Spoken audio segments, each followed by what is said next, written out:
All I can tell you is if he blinked the Americans, he certainly didn't alter the orders that went down to the troops on the ground, because the British withdrawal from Basra continued absolutely on schedule, unaltered.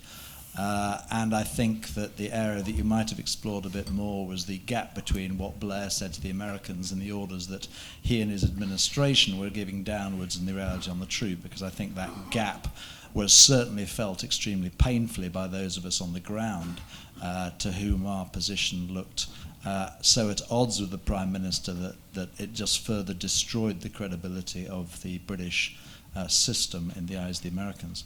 But that's a relatively trivial point. I think the most interesting omission, I think, in the paper is in your description of Charge of the Knights, which you depict as a triumph of Maliki over Muqtada al-Sadr with the support of the Americans, and no mention is made in it of the trip to Iran and the deal with the Iranians to call the dogs off to reduce the opposition. And the reason that to me is so significant, and it's so well documented, I'm astonished you didn't cover it. The reason it's so significant is if you look at modern politics of the region and the split with the Shia and the Sunni, it gives an early indication that Maliki was indeed a Shia first and an Iraqi second, and hence his current loyalty to Syria and Iran. So I think that's a major omission given a current activity.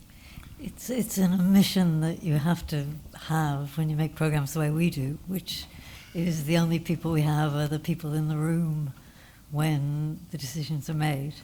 And if you could get us an Iranian who was involved in the decision, or if Dina could, we would have done it like a shot. Of course, we know about it, and our last series but one was about Iran, and we have Iranians who can tell us some of the details of the story, but no one... To the British audience watching that programme, the result of what you're saying is to give a completely misleading impression of it. I just think that's a mission. But, I mean, you're touching on something which, we debated, and how could we handle it? But, in fact, David can say as well. The truth is, as with a lot of the stripping out of some of the bits of the stories earlier in the film, we in an earlier cut, we would have had reference to that visit to Iran, but as Norma says, without the two sides of the story, those are the stories which tend to have to lose at the last minute, really. Paul, you look like you want to say something too. Paul Mitchell, one of the executive producers. Yeah, no, in some sense it's my fault, really. When the first cut of this film was probably 3 hours, and at 3 hours it's a good academic film and pretty much unwatchable. Well, also we had an hour slot. Yeah, that's what you said, yes, of course. And in the end, quite brutally, you end up chopping out stories that the general audience really can't take on board. And when somebody talked about it. Adel Abdelmadi. Yeah. Who was part of the delegation who went to Iran. But none of it, we got absolutely no Iranians, tried very, very hard. And I think we had a very interesting research interview with one of the American advisors. We counted up the number of American administrators and ambassadors from 2003 to 2008, of which there's, I think, he reached about 10. And the number of Iranians who were responsible for Iraq policy too.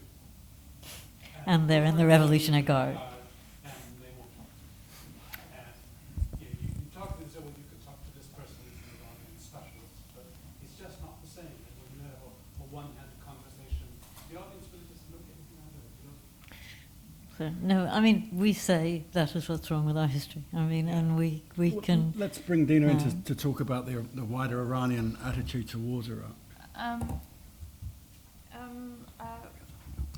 Well, I'd start with saying that Iraq is a great example of the way Iranian policymaking works. I mean, it's fantastic. You say there were only 2 Iranians making policy on Iraq. That's probably because the Iranians had no idea what they wanted to do. The Iranians saw in Iraq an opportunity. They have, as is the case for most of their policymaking in the region, an idea of what they want to achieve. So we want to be powerful, We want Shia Islam to be strong. But how exactly we're going to go about and do that, well, let's see at a later date. And I think Iraq is a really good example of that. There were only 2 people because they didn't know what they wanted to do. And it's only as time went by that they started capitalizing on the opportunity that Iraq was and really working on their ties with al-Maliki. I was actually in Baghdad in March and April 2008, and so I had some insight not only into the rockets that were landing on Baghdad fired by the Jaish al-Mahdi, but also the interaction between the Americans and the Iranians. And President Talabani was called to the border by Soleimani and told in no uncertain terms what he had to do. And so you had a rather, I think it was, as Dina says, a rather embarrassing, if not amusing, in hindsight, condominium between the United States and Iran, who didn't want Maliki to lose in Basra, and so helped negotiate what was, after American and Iraqi troops had broken the back of the Jaish al-Mahdi, a kind of pullback and then a negotiated settlement, which allowed Iraqi forces to go into Sadr City. It's true. But secondly, I think the point where I would back the film very strongly is the watershed moment when Maliki did something incredibly rash that scared the United States witless, came within a hair's breadth of losing, but then used that as a platform to stamp his authority on Iraqi politics. So certainly with an informal Iranian or Tehran-Washington condominium, but it was Maliki's agency, I think, his drive which drove Iraqi forces both into Sadr City and Basra and shaped the politics afterwards. Just one other point, which is I think what was made to us very strongly while we were in Iraq filming the research, which is there's a lot of disagreement among people who know a lot more about it than I do, certainly, of how much control the Iranians have over Muqtada al-Sadr. And take that another step, how much control Sadr had over the various forces in Basra, which I think is I can't claim to be a super expert, but certainly what people are saying to us is too much exaggerated. I don't know what the experts say. Well, let's hold that and see if we get some more questions, otherwise this will be a kind of interaction. That gentleman there with the tie and his hand up. Sorry, Ben Barry from the IISS. My sort of credentials are that I did the British Army's final lessons learned study of the stabilisation of Iraq, much of which had to be done in the context of the war itself. And I agree 100% with what General Shaw said. But I've got 2 questions for the team. The first one is, I think there's a very respectable body of evidence in public domain that the decisive shifting of Sunni activists away from Al-Qaeda actually occurred well before what you described. There's no doubt what you described happened, and the Battle of the First Fifth in Amaria was the decisive point in Baghdad.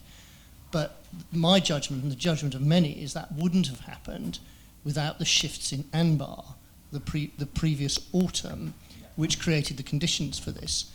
Well, you're nodding. Perhaps you'd like to explain why you chose to focus on the second stage rather than the first stage.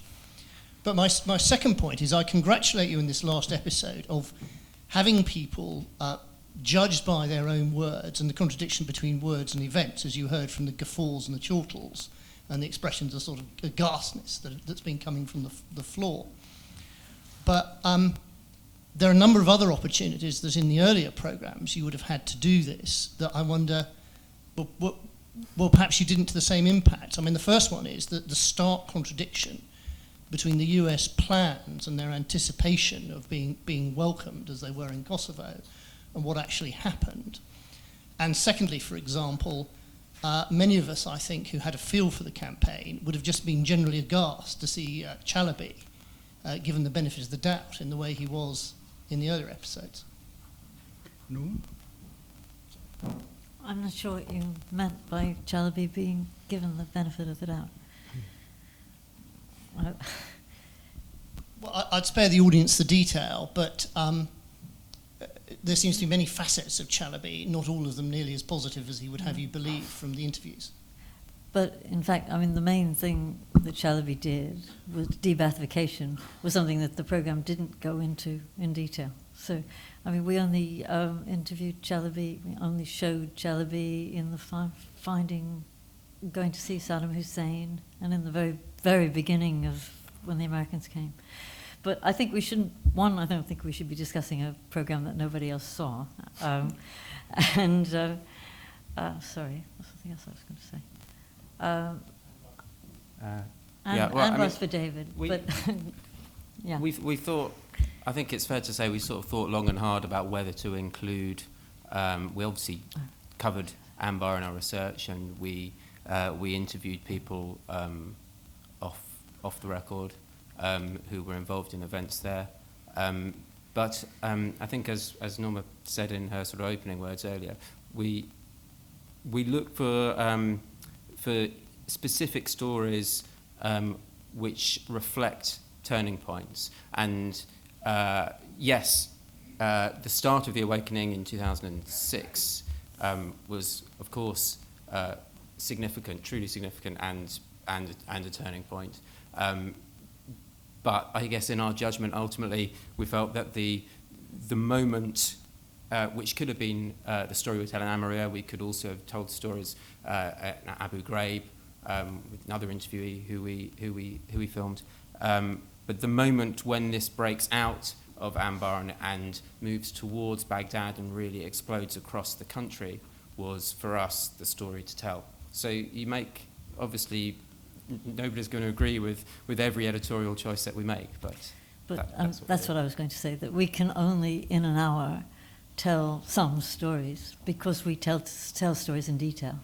And we choose for a lot of reasons. One obviously is of the importance, and whether they mirror in microcosm something that you really want to know about. And secondly, because we have the people to tell them. And I mean, we spend endless time. I mean, David pulled his hair out about which of those to tell. And I was about to add to say we all bear the scars of very long, detailed, bruising debates within the team as to which stories to include, and again, sort of very close to, this is a 3 or 4 month process just of editing these films, and often some of these key moments disappear sort of in the very last week or two, when, as Norma said, we have to hit a 59-minute slot. So yeah. Also, I mean, we only get about an hour with these very terribly important people, and we have equally strong debates about which questions to ask them. And sometimes, you didn't ask the question, and you film somebody else, and you discover something very important's been left out. But we therefore quake before people like you who know everything. And in a book, you can put everything in, but you can't in an hour television program. Right, next question, please. Yes, sir. Speaking as a sort of non-expert on Iraq, congratulations, it was just a spellbinding one short 3 episodes. It's really good television. The story in the film is about how Maliki changes from someone that takes on the Shia extremists, and then he seems in the sort of final minutes to be turning into a kind of shadow of Saddam Hussein. What accounts for his change? You asked the question that I was going to ask to Vidaj at the end, because he's such a sympathetic character in the beginning. He's kind of, self-deprecating and very modest, and then suddenly he's throwing all of the opposition in jail. What happened, Toby? I think the film captures excellently the way that he was the kind of second choice. And when you speak to senior people involved from the British and American side in shifting the furniture to get rid of Jafari, and then they've expended all of their energy, and then the next best choice, not their choice, I think that may well have been glossing from the senior interviewees, pops up, and they know nothing about him. And there was a very strong British and American push for Adil Abdul Mahdi, but that always the bride, always the never the bride, always the second runner.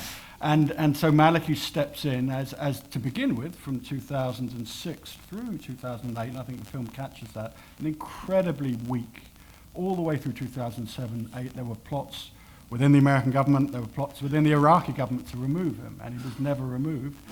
And the plots were because no one could make up his mind.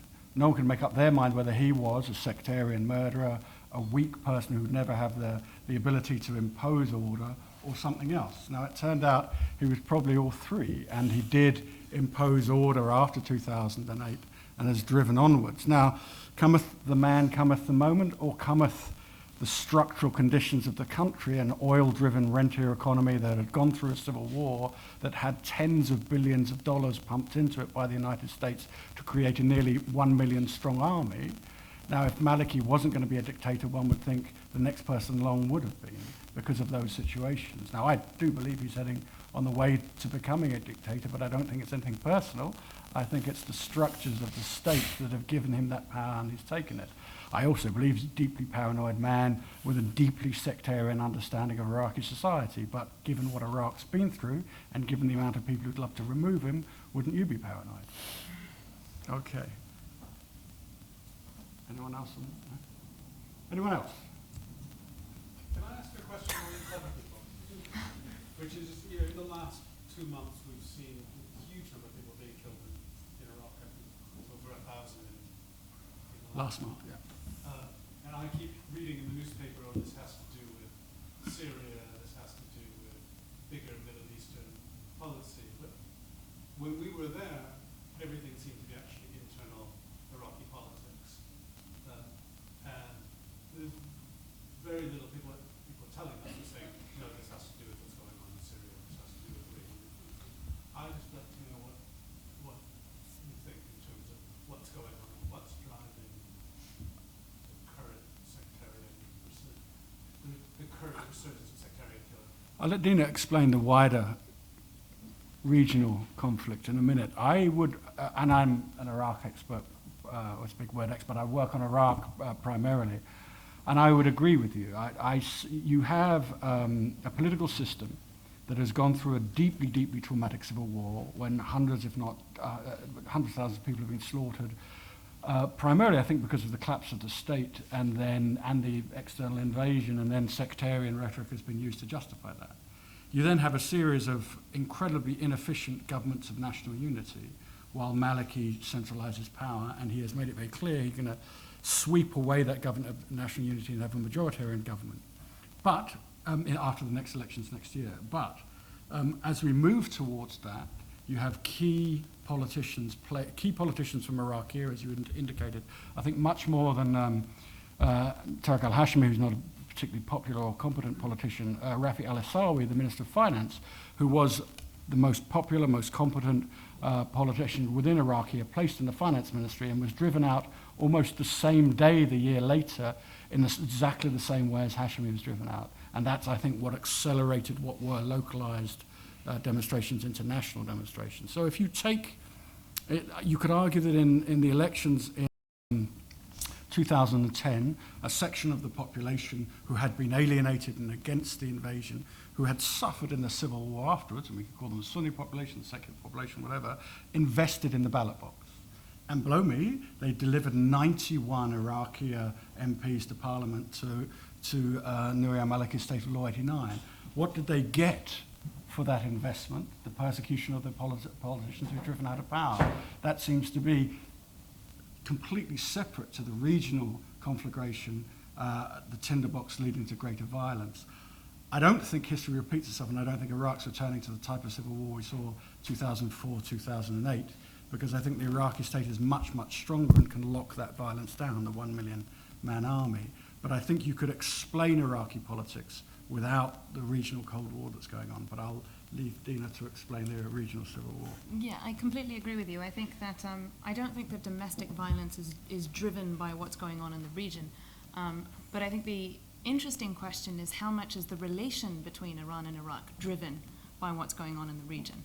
And if you look at the history of the relationship between the two countries, I'd argue that initially both sides were a little bit unsure about what they were going to do. Like I said, the Iranians didn't really know what they wanted. They went in, saw an opportunity, and decided to just, see what they could get out of it.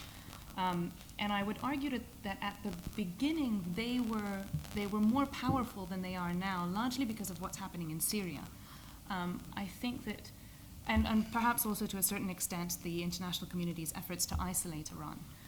I think Iran is now, to a certain extent, a little weaker than it was before, and so is relying more on its relationship with Iraq. I mean, an example, for example, is the use of Iraqi airspace to send materials to Syria. Now, I'm sure Iran would find a way around that if the Iraqis decided to get up and say, no, we didn't want you to do this, just like they did when they did stop the flights for a couple of months. But at the end of the day, it does seem like the Iranians need the Iraqis a little bit more at the moment, so they might be tempering some of their demands and not being as difficult as they were at the beginning of their relationship, where they were a little bit more demanding.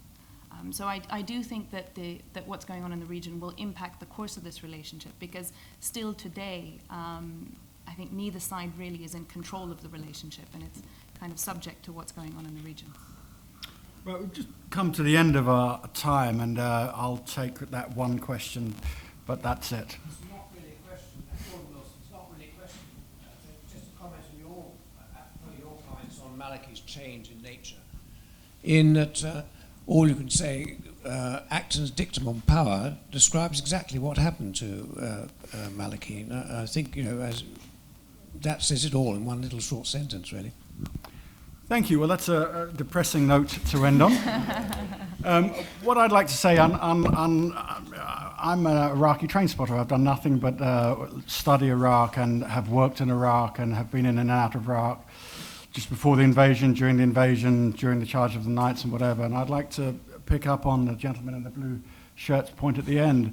3 59-minute films are bound to leave things out. Now, Norma and I watched all 3 and read all scripts, so that's declaring an interest, and we disagreed on certain things, but I think to take the most controversial issue in probably our lifetimes, an absolute debacle of an invasion that has resulted in the slaughter of tens of thousands of innocent people, but also incredibly sharp policy changes both in Whitehall, but more importantly in the White House, and put that in 3 films.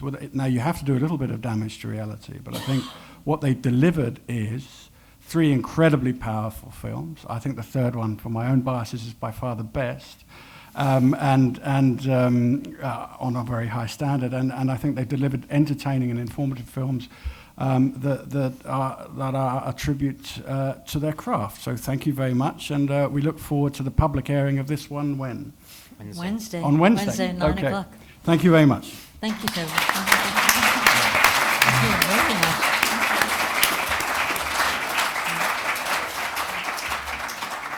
Thank you.